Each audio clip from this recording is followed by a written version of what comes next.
and welcome to What a Scream, the podcast where I, your host, Golly Miss Dolly, chats with a special guest every week about horror films. And in particular, we pick out a horror film each that has to do with a certain subgenre or topic that I've previously chosen at random. So this is week 15, I think. I can't believe I've managed to stick with it for so long. I'm usually such a flaky person.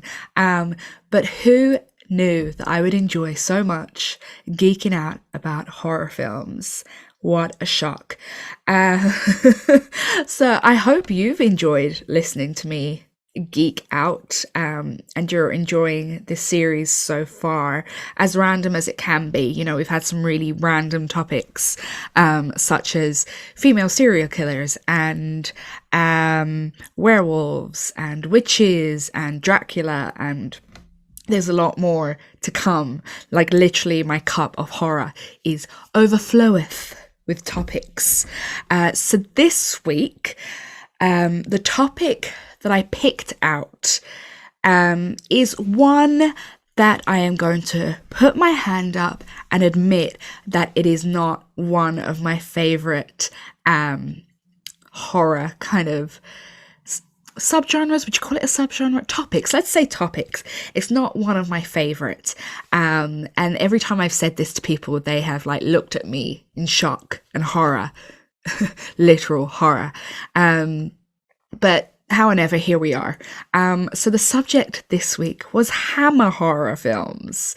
I saw a couple growing up and I was just kind of like, meh. I think when I first saw them, I was really into seeing like the most horrific, the most goriest, scariest film I could possibly ever find. And this was when I was about 17, 18. And when I first saw it, it was Victorian. It's kind of Victorian Gothic horror, as that is what Hammer does best. And I was just not really impressed. I was kind of like, meh, whatever. So before I introduce our guest for this week, I'm going to give you a little history, a little background on Hammer Film Productions. So it is a British film production company. It was based in London. It mainly filmed at the infamous Bray Studios, which I get really confused because when I first started learning about Hammer, they were like, Bray Studios. And I was like, oh, Bray, that's down the road from me. And then I realised it's Bray in the UK and not Bray down the road here in Wicklow in Ireland. It was founded in 1934, but it didn't become well known until kind of the mid-1950s till the 1970s, when it started producing Gothic horror films. So it reintroduced audiences to Frankenstein and Frankenstein and Frankenstein's monster, Dracula and the Mummy, in vivid colour, because that is what they filmed in, whereas before it had kind of been Universal Pictures, which were black and white. Hammer dominated the horror market and became internationally successful, and with this became a lot of financial success. It made huge stars out of people like Christopher Lee, Peter Cushing, and this was due in part to their distribution partnerships with a lot of American companies such as Warner Brothers, Metro-Goldwyn-Mayer, Universal, etc. By the late 60s and 70s, the horror film market became saturated, and the formula that Hammer had become so well known for and so successful with was it wasn't in fashion.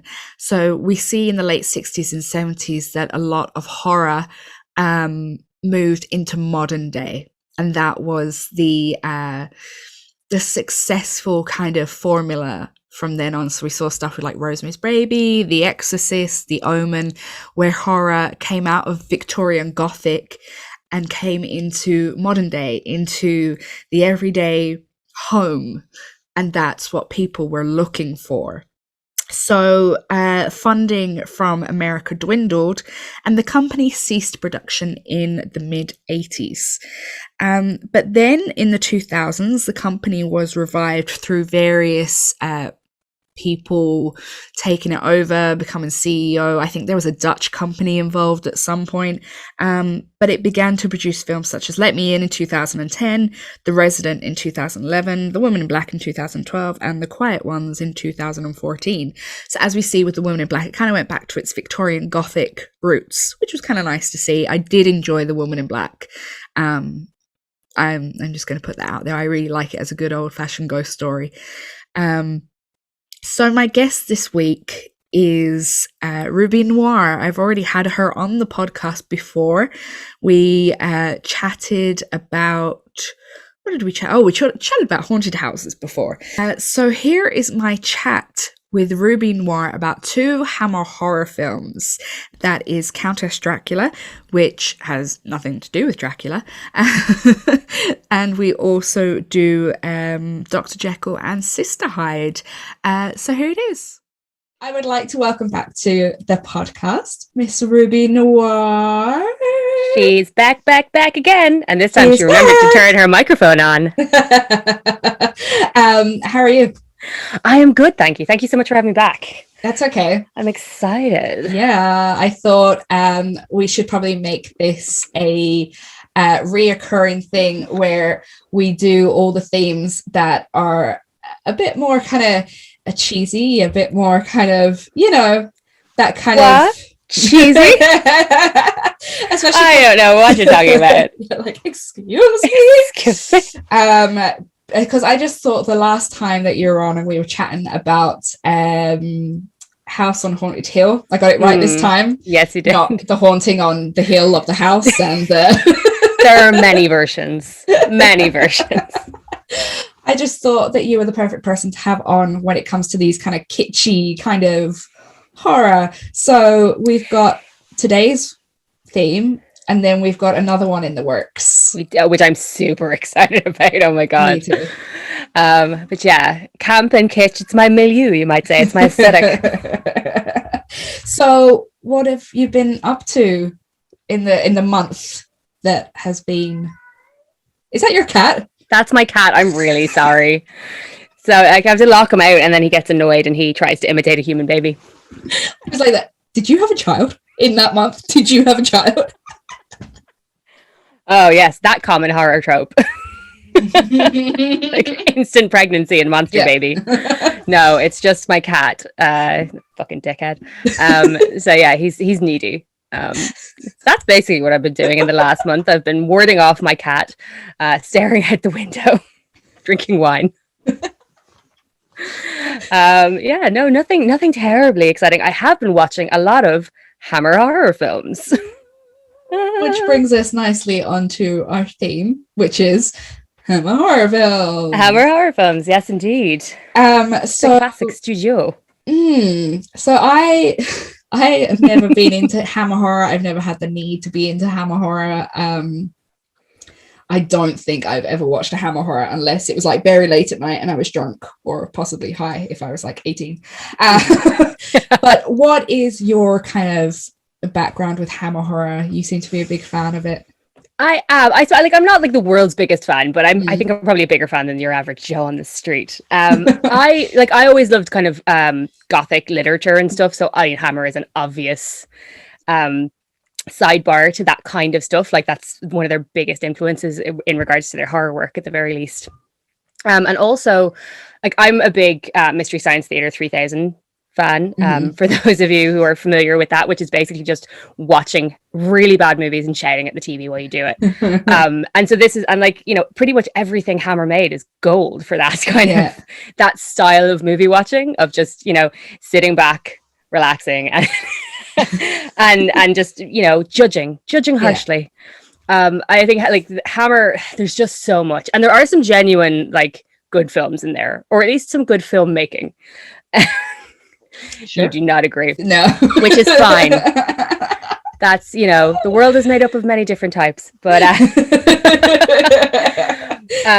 but yeah, no, I enjoy the campery. I enjoy the gore and tits of it all. And like, I do genuinely think that while it was done in a very exploitative way, because it was the kind of mid-50s through the mid-70s that Hammer were kind of really in the height of their glory in regards to horror.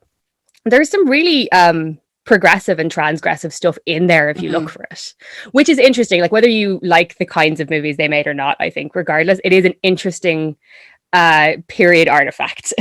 Yeah, I mean, I will give it that the two films that we kind of watched for this episode, there was a lot of layers. They were very onion like films.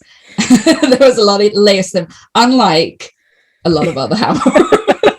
That's very true. And it's funny because, like, I think we both ended up watching Dracula, which was not like the first of the great Hammer horrors, but it was like literally the second one or third. It was like the Quatermass Experiment, one of the Frankenstein ones, and then there was Dracula, and it's so tame in comparison to some of the stuff they came out with, even at the end of the 50s and in the early 60s. And that was like, I was reading some of the BBFC, the British Film Board censors, commentary on that film, and they were horrified. Really? Okay. Horrified. Well, I mean, if you look at some of the earlier stuff, like the Quatermass Experiments and things like that, and that was all in black and white. And then so like Dracula was, I think, their first one or their second one in color. Okay. And they were like, get the fucking red paint out, lads. Let's have fun. And even though it wasn't a lot at the time, for, you know, for the 55 or 57, whatever it was, apparently it was very horrifying. See, I have this thing with Dracula. I mean, don't get me wrong, I love Christopher Lee. Like, love. Look, the man is an icon for a reason. But he came out and he had a full-on mouth-off about My Bela Lugosi. And he was like, he ain't all that and a bag of Dracula. And I was like, excuse me, Mr. Lee. No. Bela Lugosi made Dracula who the character is today. And, you know, I just had this thing of like Christopher Lee being like, I'm a better Dracula. And you're like, no. Not today, Mr. Lee. Not today. Well, I'm a Max Schreck stan, so that's kind of going to go sit in that corner with the Germans. But no, Christopher Lee could be a mouthy queen at times. He had opinions and he was not afraid to share them. But and it's so funny watching that first version of Dracula back as well, because it's so like, he's so unintimidating and not particularly sexy, but like he became a sex icon. He's like, it was apparently at the time it was so seductive and so like sexual. And I remember like rewatching it the other day, I was like, ugh. Like I read this article where it was like, you know, Christopher Lee brought the sex into Dracula, and I was like, really? The blouses were slightly lower cut, let's give it that. But no, Hammer really had its moments. And there's films like, sorry, you should see the sea of text I have in front of me, and this is just like my own personal like edited notes, like highlights. Where is it? I think I have lesbians written in. Yeah, there we go. The Vampire Lovers, which was it was a Ray Ward Baker directed film in 1970, and it was one of the most mainstream movies to feature actual genuine, like I mean, yes, it was exploitative lesbianism, but you know, they were putting that stuff out there, and yes, they were villains, but what gay wasn't in the 70s? Not excusing it, just, you know, a fact. But you know, they were doing stuff like that when no one else really had the guts to, and they really went up against the censors a lot, and you got to respect them for that, regardless of how you feel about their work, I think. I mean, I can give props for that, and I can give props for a few other things that we will undoubtedly chat about later on. It's just, for me, it was one step away from a Carry-On film. Oh, gee, I was thinking about this earlier. I was like, by the late 60s, when they made Carry On Screaming, it was essentially exactly the same. Carry On Screaming was just a Hammer film by that point. But I have to say, Carry On Screaming, Fenella Fielding lying on a couch going, do you mind if I smoke? And then just smoke coming out from all their like iconic. So like I said to you before we came on, the only kind of interaction I had with Hammer horror is my dad gave me a DVD of this isn't Seven Golden Vampires, Legend of the Seven Bats, whatever the fuck it's called. Legend of the Seven Golden something. I can't. Yeah, it's Golden blown Vampires, from my mind. Yes. And I just remember looking at it going, nope, and it got probably sold to CEX. I'm not gonna lie. Yeah, for reference, that is a kung fu vampire movie. Because they were trying to cash in on the whole kung fu thing that was happening at the time. They were. And they Bless did a them. lot of that, particularly towards the end of their like their golden years, the Yeah. end of the 70s, because they're kind of traditional, period drama, bodice rippers plus a Hmm. bucket of red paint just wasn't kind of doing the trick, because the market was so saturated, because they made that kind of horror incredibly popular. Yeah. And so they started making things a bit more like swinging 60s Hmm. and hey, Yeah. and setting stuff in like, Dracula, was it 79 AD? Is one of the 78 as Dracula AD 72. Yeah. God, please don't write me letters. Is a perfect example of that, Yeah. where they set it like in the present day, and Mhm. it didn't really work. Like, go back to Yeah. what you're good at, lads. Yeah. And why do you think Hammer horror became as popular as it did? Because it really is, when you talk about the kind of the pivotal points in horror, we've got the Universal kind of era, and then the next one along is Hammer coming out of the UK. Where do you think that came from? Well, I think you had, I mean, so yeah, in the States you had Universal, and you had, to a slightly lesser extent, you had like RKO doing those more low budget flicks like Cat People and things like Yeah. that, which were very different, and they were more kind of like tense, whereas this was like just a big splash. Like, they were very Yeah. dramatic, they were very lush in the way that they were shot and designed. Like, whatever you think about the content, like some of the creature makeup, some of the transformation scenes are really well done.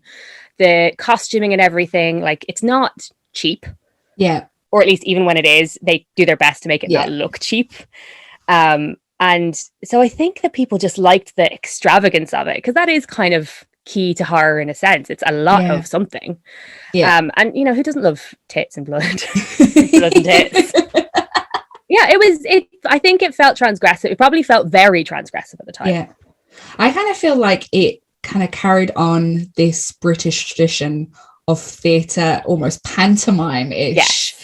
And obviously in the UK, there is such a strong thing of the theatre, darling. And it brought that theatrical drama to a wider audience, I felt. Yeah, and you look at like some of the actors who were like the mainstays of Hammer. So people like Peter Cushing, obviously icon, Ralph Bates, Veronica Carlson, Michael Gough, Christopher Lee as well. Who else? Ingrid Pitt, who we'll be talking about later. Madeline Smith. Oh God, where's he gone? David Prowse. Yeah. Darth Vader was in a bunch of stuff. But they were all theatrical actors. They're all in that sort of Ian McKellen school of like, I'll do film, but really my home is the stage, darling. Yeah. And they're like, that's the thing about these films, they're all playing it to the gods. None of them are playing it for the camera. Yeah. But yeah, no, I completely agree. There's very much that tradition of it's very melodrama, and that has sort of gone kind of by the wayside a little bit in the 40s and 50s. Well, not so much, but it was going out of fashion, and this was, I think, its last great hurrah, really, in the form of Hammer horror. Yeah, and then it came back very recently. Well, I say very recently, it was probably like 15 years ago, and I'm like, the 90s was still last week. It came back with stuff like Wakewood. Yep. And I want to say Woman in Black, but I don't think it did. It was Woman in Black, which is actually not only is it obviously an adaptation of the stage show, it was also a remake of one of their own movies. Yeah. from the 60s. And the Let Me In, of course, yeah, the English language remake of Let the Right One In, which was pants. Just watch the original. The original is one of the most stunning films. Yes, I discussed that a couple of weeks ago. So why do you think that they kind of came back? Do you think they're ever going to be as kind of popular, as successful as they were? No. Quite frankly, I mean, what are they going to do that's going to shock anyone at this point? I think if they, like, I liked the Daniel Radcliffe version of The Woman in Black. Well, I enjoyed that quite a lot. So I think if they actually wanted to get back into that kind of, again, lush period, ghost stories and, big shocks and stuff, they probably could do, quite a good run. But, you've got like your Blumhouse and all this kind of stuff, like there's, I think the competition is so great now. Like, there wasn't another big hammer house, except really for Universal back in the day, and they'd sort of had their run by the 50s. Their monster collection were done. They weren't getting the same figures that they used to. So it would be nice to see them try and do what they used to do, but they're going in a different direction, I think. And no, they're never going to get to that same grand heights, I don't think. Yeah. So it would be nice to see them kind of take on the quintessentially kind of British ghost kind of centric horror that is a tradition almost within, the British. It'd be nice for them to take on that and not try and compete with the big Hollywood production houses. Yeah, I think they do really well. Like, I'd love to see a Hammer produced like anthology series on Netflix or something. Someone to just give them a shit ton of money and go have fun. But the thing is, it's like the people who made that stuff, like you had 3 or 4 driving forces within Hammer between the 50s and the 70s, and I don't think you really have that anymore. Like, you need a strong director or producer that really has a vision, and like you have that to a certain extent in people like Jordan Peele or Mike Flanagan.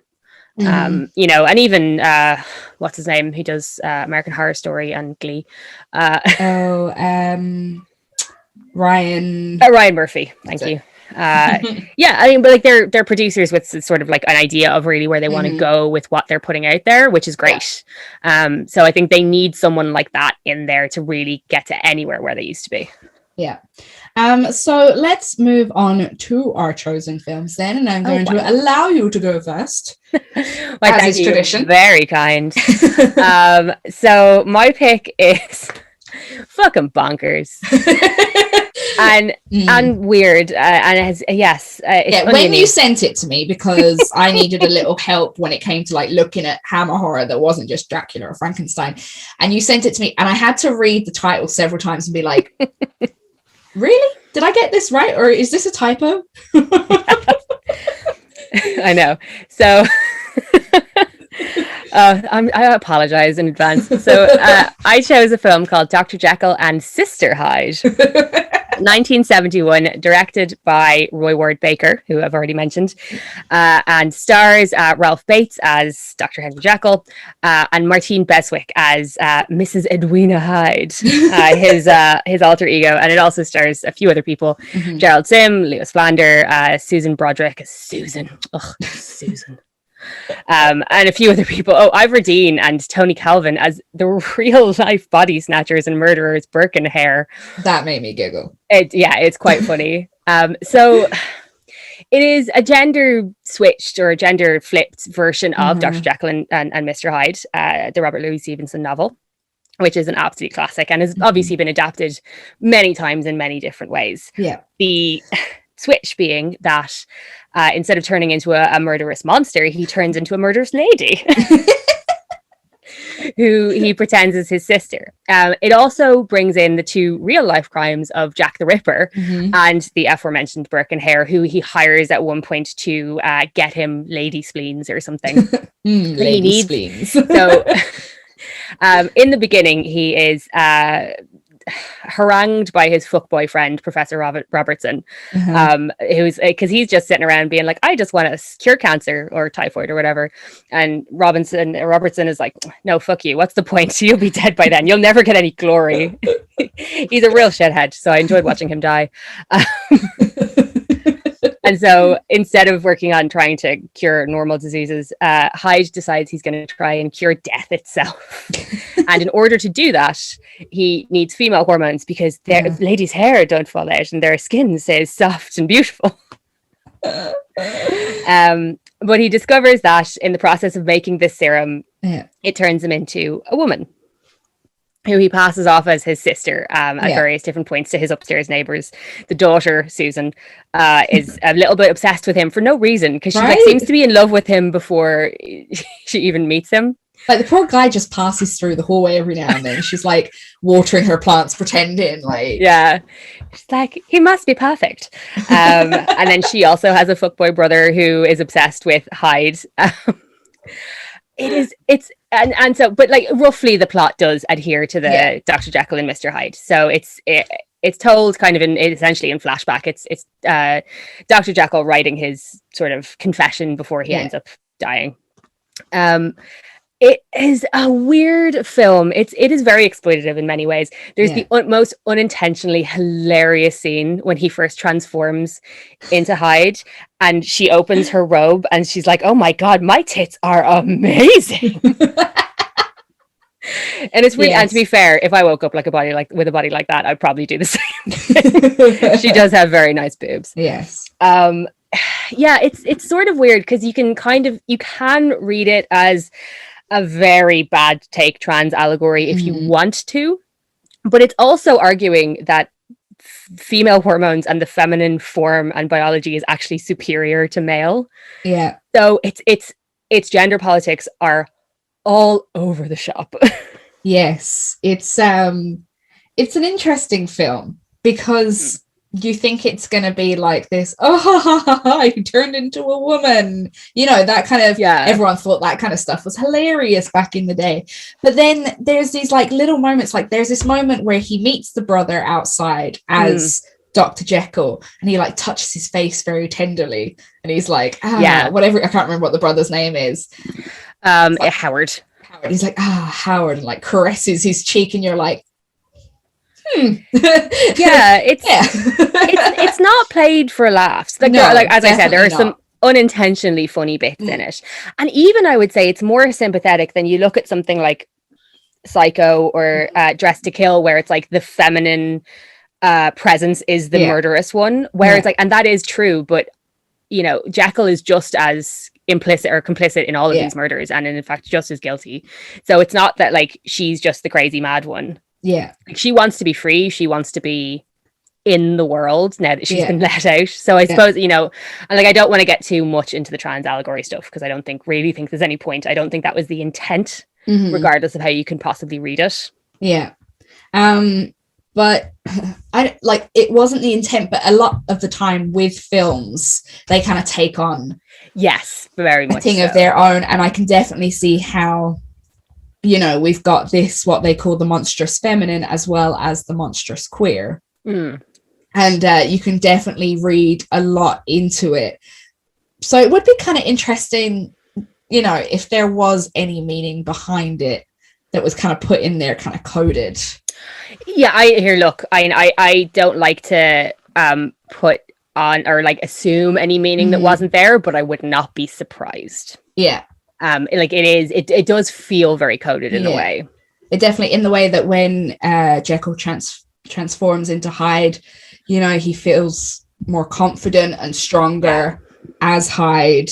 Like you said, they just want to get out into the world, and they feel that they can do things. Whereas, when he's Jekyll, he's very kind of timid and very like, very locked up in his lab and not really willing to get out there and stuff. And he becomes more confident in all ways after he starts taking the kind of the serum and stuff. What did you think of the transformation scene? It's a one take scene, the first time Jekyll transforms into Hyde, and I still can't find that cut. It's done really well. I mean, when we think of films from like before kind of 2000s, you don't think of like these seamless kind of transformations, because you'd expect a cut, you'd expect to look away. Or they often did the overlap thing at the time, which worked really well in some cases. Whereas this is absolute seamless, so I will give it that. I thought what's really funny, again, in the unintentionally hilarious thing, is sometimes when Hyde is changing back into Jekyll, and so there was like one bit where she's talking to the brother Howard from upstairs, and she goes up to caress his face, but it's just, or she's even like touching her own face, but it's just this like other man's hand has just come in from the camera from slightly off. It's really funny. I think, like, honestly, I watching it back, I still really enjoyed it. Like, it had been a couple of years, and it's not like a masterwork or anything, but it's fun. And I think its biggest issue, honestly, is not enough Hyde, not enough Martine Beswick. Yes, I was kind of disappointed with how little she is actually in it. When it's like the main thing, they spend a lot of time kind of focusing on the Jack the Ripper-ish case of it, So we've got this. So as Dr. Jekyll, he takes on this Jack the Ripper, he's got the top hat, he's got the flowing cape, and he goes around murdering sex workers. Yes. in London, and it's kind For of their lady hormones. For their lady hormones, because apparently it's not just night creams and makeup that keeps us looking. It's the key to eternal life, apparently, our hormones. Lady spleens. So I was kind of surprised that they focused a lot more on this Jack the Ripper kind of theme they had, as well as like this weird Birkin hair thing. I'm like, what? I know. And then the fact that like, so they're around kind of a bit at the beginning, and then they get caught very quickly. And Burke hangs, as he did in real life, and then they throw Hyde into a lime pit, and he goes blind, and then he becomes this sort of weird almost witness, like he's in the background of every scene, sort of there but not seeing, like he's I think he's present at like all the murders, he just can't see anything, which is such a weird thing. It's very odd, but I don't know, it kind of works in a weird way. Like the Jack the Ripper thing, I don't think it's strictly necessary, but it makes sense, you know. It's you know, 1800s London, murderous person, and they wanted an excuse to kill a lot of ladies, so who famously killed a bunch of ladies. So what did you think of the kind of the love story square? I won't call it a triangle, it's like a square going on. Susan. Shut up, Susan. Susan. Back to watering your fucking flowers. I thought it was interesting. Like, look, I obviously on record as hating Susan. I that does feel a little bit pointless. I think the relationship between Hyde and the brother is more interesting. And as you say, like that, what leaks through to when he's Jekyll again, and the sort of different feelings and stuff. But that doesn't go the opposite way. Interestingly, it's not that Hyde has equally sympathetic feelings towards Susan. But that always felt very one-sided. Like it just seems to be all her being like, let's get married, sure. Force myself on you. and he's just sort of like, okay, fine, let's go to the theater or whatever, wherever they were going on their date. Which she did have a very nice dress, I'll give her that. But it's sort of half interesting and half infuriating, that whole situation from my perspective. I kind of felt that it was kind of like Susan just had to be kind of like the showy, like I did feel that kind of Dr. Jekyll was a little bit queer coded. I feel the same way. And you know, I was chatting about this with a guest a couple of weeks ago, and we were chatting about queer code in film, because we were chatting about sexuality and gender within horror films. And I'd read this study about why queer people kind of associate a lot with horror is because they are forced to kind of find themselves within horror. You know, it's easy enough for straight cis people to see themselves in horror because, you know, but in horror, a lot of the time queer people especially, really like find themselves within, a lot of the time, the monster, because they see themselves as like kind of queer coded. Absolutely. So that's the way I kind of felt about Dr. Jekyll. I do agree. And I just on that, I'm sure you've seen it, but just for anyone else who's interested in kind of queerness in cinema, there's a great documentary called The Celluloid Closet, which is all about that kind of stuff, and it does cover horror quite well. Just if anyone's interested. The queerness of it, I think it comes back to something that I really enjoy about Hammer in general, is that they do kind of push these boundaries a bit, whether they intended to or not, and like they have a lot more strong feminine characters. Like not everyone is the Susan, not everyone's just in a corner screaming, all the ladies at least, you know. And they have a lot of female villains as well, which I really enjoy, because it just wasn't a thing back then, you know, except for Bride of Frankenstein and Cat People. Those are the only two I can think of the top of my head. I'm sure there are more, but you know, they were few and far between, and to be able to pick out 4 or 5 from the Hammer catalogue of great villains is nice. Is nice to be able to do, and I think Sister Hyde kind of fits nicely into that. And I think I was probably always attracted to the queerness of it. And it's not as while it is, as you say, it's the monstrous queer and the monstrous feminine. it's not as condemning, I think, as many other films of the time would have been of the same kind of character. Yeah. Like, I think quite sympathetic towards both of them, despite the fact they're both horrible killers. Yeah. No, I think that's one thing that I did quite like about it, is that you did feel this sense of kind of sympathy with the character. But again, you know, I'm a queer woman, so that, you know, it's probably a normal reaction. Whereas if you ask, you know, perhaps anybody else that isn't queer, they perhaps wouldn't feel the same way. Yeah, it'd be interesting. Straights in the audience, right in. Answers on a postcard. I can't imagine looking at it from that point of view either, obviously. So, but yeah, it is. I think it should at least be appreciated for that reason, if nothing else. Like, it's batshit bonkers, insane, crazy. It is, yeah. I was reading something the other day about it, because I always like to kind of look at other takes and things just to see where my kind of opinion lies on the scale. But someone had pointed out in an article that if this was being made today, like the Captain Marvel and the all-female Ghostbusters, it'd probably be a bunch of hardcore horror fans screaming that it was all too woke and PC brigade.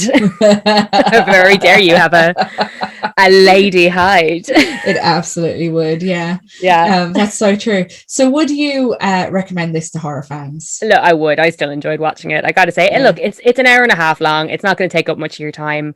I think it is a really interesting artifact of the time and one of Hammer's more transgressive films. Yeah, absolutely. One thing I do like about Hammer is their short running times. Oh yeah, they never made anything over an hour and 39 minutes. No, I'm very appreciative of that. So you're gonna have to watch them. Yeah. So the next film that I chose, aka you chose for me, for a lot of the same reasons, was Countess Dracula, which was another 1971 film directed by Peter Sadsy, who also did Taste of the Blood of Dracula, Hands of the Ripper, and a British folk horror that I covered a couple of weeks ago called Doomwatch. Yeah. And it starred Ingrid Pitt, which the only thing I knew her from was Wicker Man. Nigel Green and Leslie Ann Down. So it has nothing to do with Dracula. Nothing. Discount the title. And it has more to do with Elizabeth Bathory. Yes.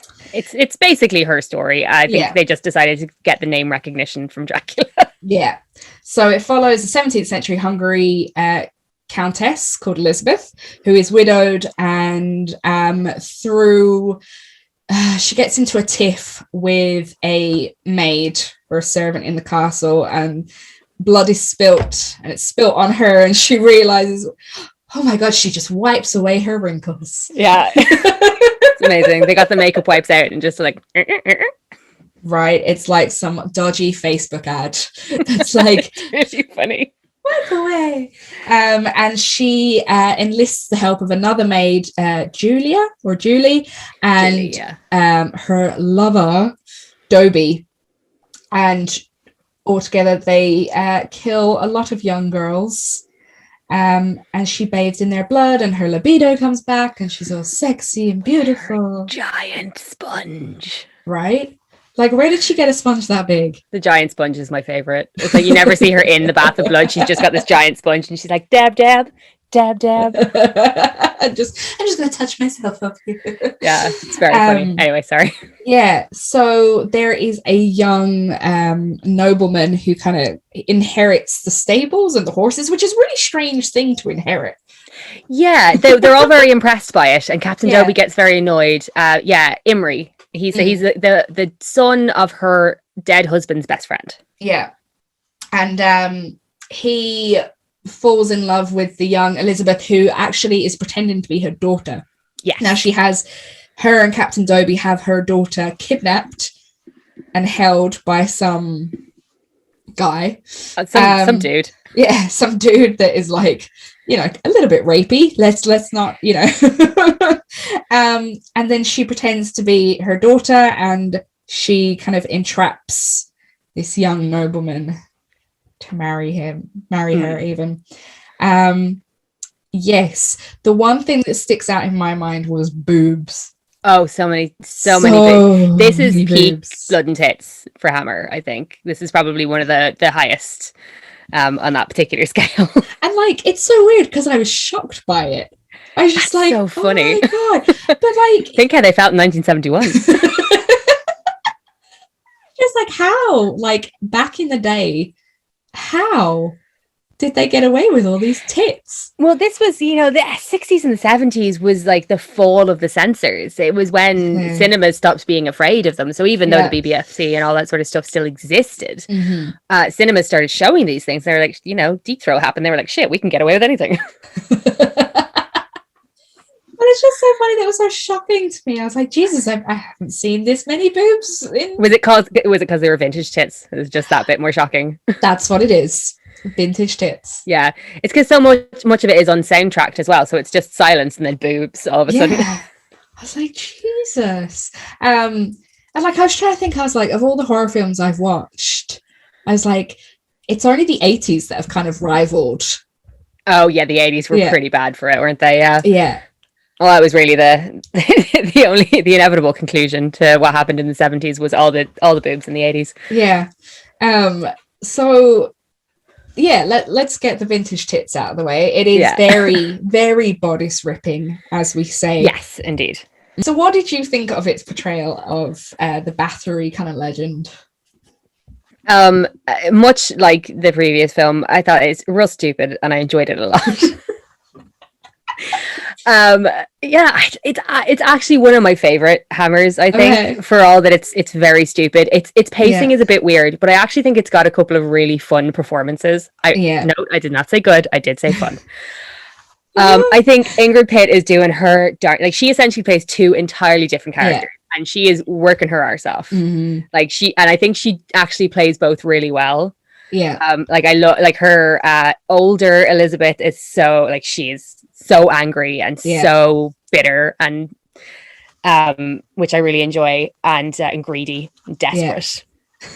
and then her joy when she's become young again. But it's also really vindictive.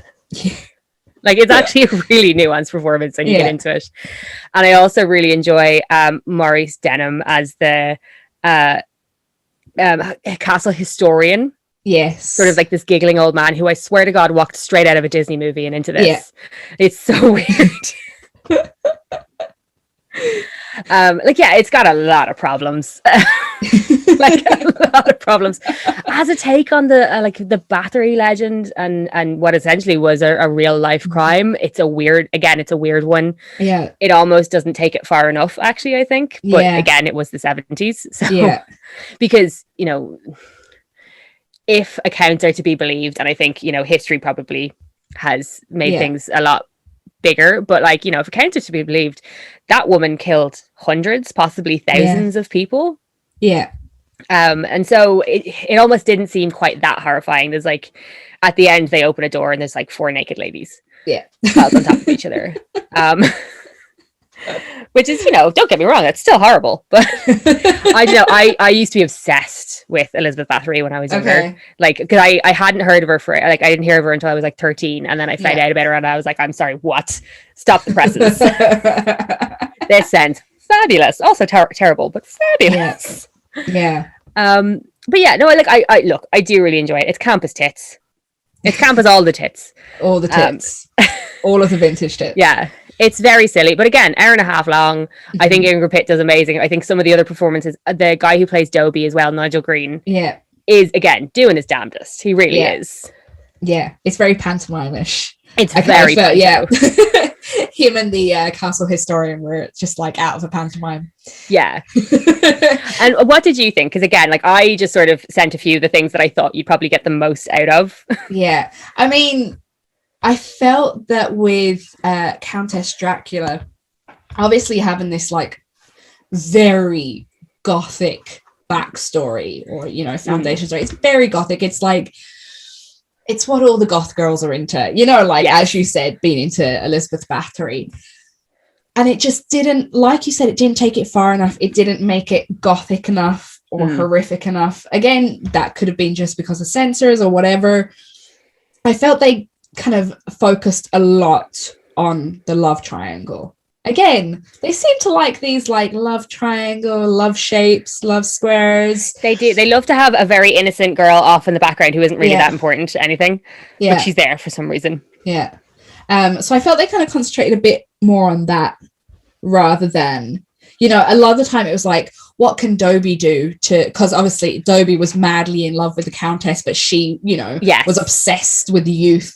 So she wanted to marry this young nobleman, whereas Dobie tried to get ways, you know, he kind of poached a sex worker off on the young nobleman. He tried to like, you know. To be honest with you, I think whereas with Jekyll and Hyde, I didn't feel like there was any real point to the love square triangle. Whereas with this, I think that like her actual daughter aside, I actually think there was a good story in there, because the idea that Dobie is already in love with her and would have loved her no matter what she looked like. Yeah. And did. Yeah. But she was desperate to be young again. And the minute that she ran off with this young, good-looking bloke, but he was still there doing everything for her. Like, there's something like quite tragic in that. You know, and also like from the young guy's point of view, like the horror of finding out that the person you thought was one thing is actually this terrible other thing. Like, at least there was a point to that love triangle. Yeah, I guess so. Yeah. I just kind of felt it was almost more of a romance kind of. It kind of was. It was a romance with horror elements. Yeah, a little bit of good romance. A little bit of comedy with the tavern. Whenever they went to the tavern, there was the landlady who was very well endowed, and indeed she was. Yeah, it's funny I had a corset that good. I will say I thought it looked beautiful. Like the horror elements aside that weren't really that horrific, I thought that like it looked lush. It looked like a good period production for the 70s. And I also thought that the old age makeup they did on Ingrid Pitt was really well done. Yeah.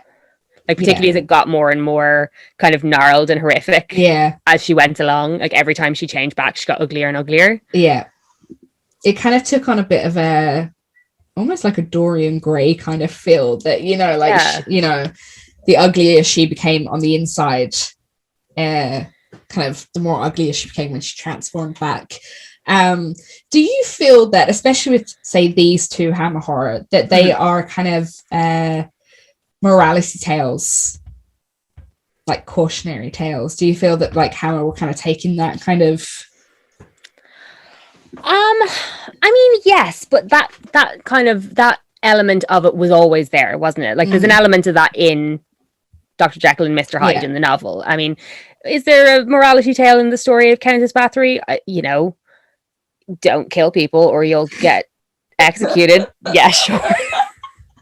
But yeah, I suppose there's I think if it was a slightly better made film, the morality tale would have been, you know, you might miss what's right in front of you in the case of Dobie, who did love her for what she was regardless, as opposed to just constantly chasing after youth and beauty. Definitely. I mean, there's an element to that, especially say looking back from where we are today with Instagram, with people that are always striving for the impossible perfection.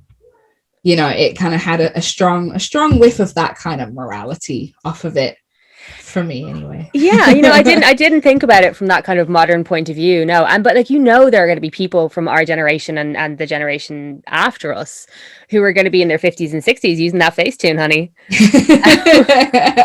You know, it's just the modern day blood of virgins. We are all bathing in the blood of virgins. Yeah, via Facetune. And also we had this point again, going back to the virgin kind of thing, she had to bathe in the blood of virgins. Yes, it had to be virgins, because when they lure the local sex worker up and then they kill her and it doesn't work. Because he didn't reach the end of the chapter. You got to read all the way to the end of the book. That's the moral of the story, really. Yes, it is always read the end of the book. Read the footnotes. Like, make sure to read the small print. Very, very silly. Yeah, I mean, look, that was very much part of like the puritanical. I mean, you've got that in Dracula. You have that to a certain extent in Jekyll and Hyde with Susan, because she's the good and pure one. Yeah. You know, and that's quite common for a lot of classic horror as well. Even go back to your Universals and your RKOs and stuff like that as well. Yeah, and it's kind of strange that it's gone right up until perhaps, you know, like 90s slashers, that it was always the virgin who survived. Yeah. Horror has long been a weird sort of you know, safe sex or abstinence, which is, you know, for such a immoral genre. Yeah, it's all about that, like, sex. If you don't have sex, you won't get serial killed. So unless it was, what was that film? Cherry Falls. Oh, that's right. You had to have sex or else you die. Yeah. Yeah. Good. So would you recommend Countess Dracula? If someone was looking recommend Countess Dracula? This was your pick, remember? In inverted commas. Excuse me. No.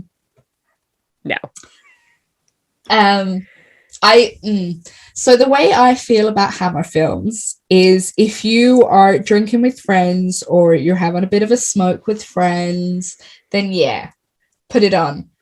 That's kind of what I think that's fair. Yeah. If you're up for shouting at the telly with mates and having a drink, as you say, or having a smoke, or if you are just an aficionado of high camp and melodrama, because there is one scene in Countess Dracula where she has been in bed all young and beautiful, and she turns back and she has the biggest meltdown, and it's actually kind of incredible. like if there was a finite amount of acting, Ingrid Pitt is doing the most acting. Yeah, she's doing all of the acting. There is no more acting left for anyone else. Yeah, she has taken it all, bathed in it. She has bathed in it. She's dabbed it on with her giant sponge. 3 times the size of her own head. Yeah. I definitely think there's a burlesque act, although there's been plenty of burlesque acts to do with Elizabeth Bathory. I'm sure there have, yeah. But if you did it with a giant sponge, though, only 2 people in the audience would get the reference. But yeah. You could have some fun with it. Yeah, listen, it's high camp. It's fun. It's silly. Like, you don't go into any Hammer expecting to be scared. Like, that's not what this is about. One thing actually in this film that did make me jump, because I had forgotten about it, and it's in the very opening scene when she's going through the woods in her carriage, and they kick a peasant off the carriage, and there is a very close-up scene of the carriage just running over him, and I was like, oh god. I'd forgotten that happens. But it's all downhill from there. Jump scare wise. Yeah. Yeah, look, it's fun, it's nonsense. It is what it is. Hammer has been massively influential. And is very much an artifact of its time. Yeah. So out of the 2, which one would you pick? I'm actually not sure. I think Dr. Jekyll and Sister Hyde is probably the better film. Yeah. Is it the more enjoyable? I'm not necessarily sure. Yeah, they both have their own merits. No, I think Dr. Jekyll and Sister Hyde, definitely. I think it's the more nuanced, and it's the more enjoyable overall. Yeah. Okay. I think I'd agree with you there. I definitely think Dr. Jekyll and Sister Hyde, for me personally, it was the more enjoyable one. I mean, I'd recommend Countess Dracula if you want to see a lot of boobs. Yeah. A lot of blood and boobs. If that is your thing, then go check out Countess Dracula. I've been so I don't really know what to say about any of these, because I don't know.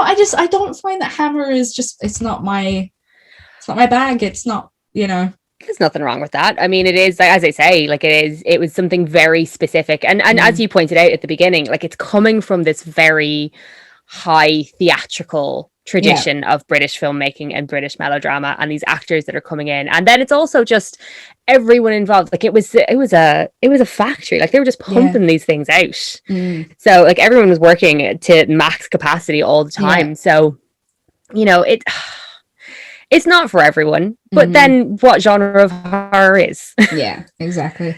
And what do you think is the legacy of Hammer horror? What do you think is their influence on perhaps what Aside from Carry On Screaming. Apart from Carry On. I was thinking about this because I think it's hard to see what their influence is, I think, in modern day horror, because there's been so much since then. I mean, the 70s obviously was, you know, a high art horror renaissance. Yeah. And then you've had so much since then. But that being said, if you ask the average person on the street who is not a horror fan to name a horror film, they'll probably name a Hammer film somewhere in there. I'd say a lot of them would. Like, it's iconic. Yeah. You know, people know the style, they know the names for a lot of them. Like, you know, people like Peter Cushing and Christopher Lee have come out of this and, you know, and been icons ever since. So it was very, as I said before, very much of its time. I don't think that style of horror is ever really is going to have a place again, but it was so influential and it really pushed boundaries. I think that's probably its greatest legacy. Like, it really pushed the boundaries and allowed the filmmakers that came in the 70s to just go crazy. Yeah. Okay. Well, that was our little chat there about Hammer horror. Then it's pretty much, for me, it's like the Marmite of horror. Like, you either love it or you hate it, and I think I'm leaning more towards. I think you might hate it. Look at you. You're like, I don't ever have to watch a Hammer horror again. I tried. I watched 4. Like, that's pretty good. Those 2 you watched. And you watched Curse of Frankenstein. Literally just before we came on. You know what? For me, there's too much talking. They're very talky. Yes. Yeah, I don't like. Not very action heavy. I have the attention span of a spider monkey on acid. I need action and blah, blah, blah, and it's just like talking in their highbrow English voices, and I'm like, I'm a big theater fan, so I think it really appeals to that part of me. Yeah. Like there's a lot of this stuff I think that just like almost comes directly from the theater. But even you look at like the Bela Lugosi version, the Universal Dracula, which was a play before it was ever a film, which I always find fascinating, and the fact that he toured it in the States or in the UK then years after. But yeah, I don't know. There's something about these old school horror stars. Like, it's the same. It was exactly the same appeal that Vincent Price has for me. Yeah, like just these guys who always play the same fucking character, but they're just having so much fun. Yeah. And there's something about that really appeals to me. So, but I can completely understand why it is not everyone's bag. Even I don't want to watch it all the time. Yeah. Like, you really have to be in the mood for a Hammer. Yeah, you know. I think so. And that mood is never for me. Fair. So obviously, usually I'd ask people what their favorite horror film is. But I've already asked you that. So I'm going to ask you what the worst horror film you ever saw was. Oh, I know exactly what the worst horror film I ever saw was, and I'm going to have to Google it, though. Hang on. It was a Japanese horror film that I saw at Horrorthon a few years ago. Okay. What's the worst horror film you've ever seen while I Google this?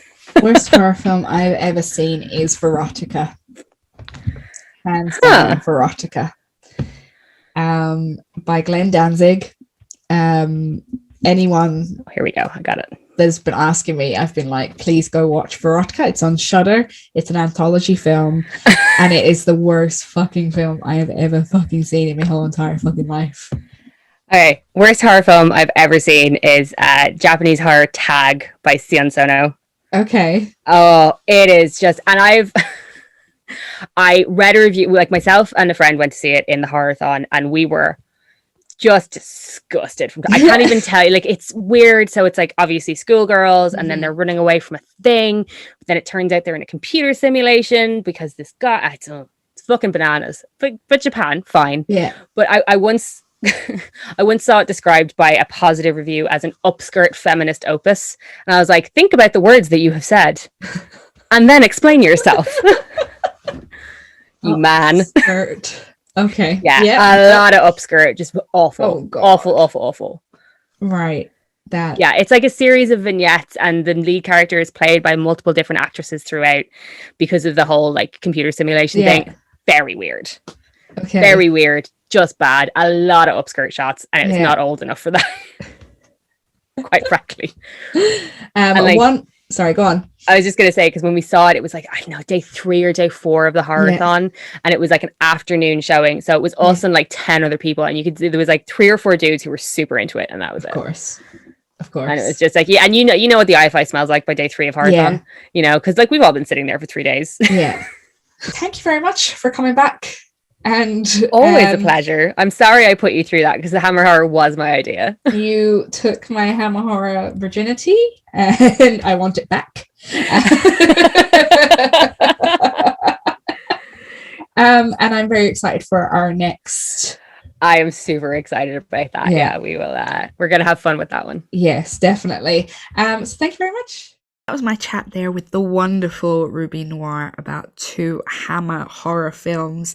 That is Countess Dracula, that has nothing to do with Dracula, and also Dr. Jekyll and Sister Hyde. So what did you think of this week's episode? Do you think there are better Hammer horror films out there? Would you have preferred to have covered more of the famous ones like Dracula or, you know, the Frankenstein movies? Or do you love these 2 films? Are you completely aghast by my personal opinion of Hammer horror and you just want to give out to me? Well, you can do so over on our social media. So that is Instagram and Facebook at What a Scream Podcast. Over Twitter, you can at me for my terrible opinions. What underscore scream. I always say what underscream. And you can also email me whatascreampodcast@gmail.com. Perhaps you would like to be a guest on this podcast. I am very welcoming of everybody who wants to come on and nerd out about some horror films. So please do get in touch. Now, I hope everyone is staying safe. Getting their vaccines. Yay, we're nearly there. We're nearly on the home stretch. Fingers crossed. And we can all be out at the cinema and at shows and gigs very, very soon, hopefully. Please, please, please. So in the meantime, I hope you are staying horrific. Goodbye. Shouldn't be scared of Dracula. Shouldn't be scared of the mummy. Shouldn't be scared of Frankenstein's monster. You should be scared of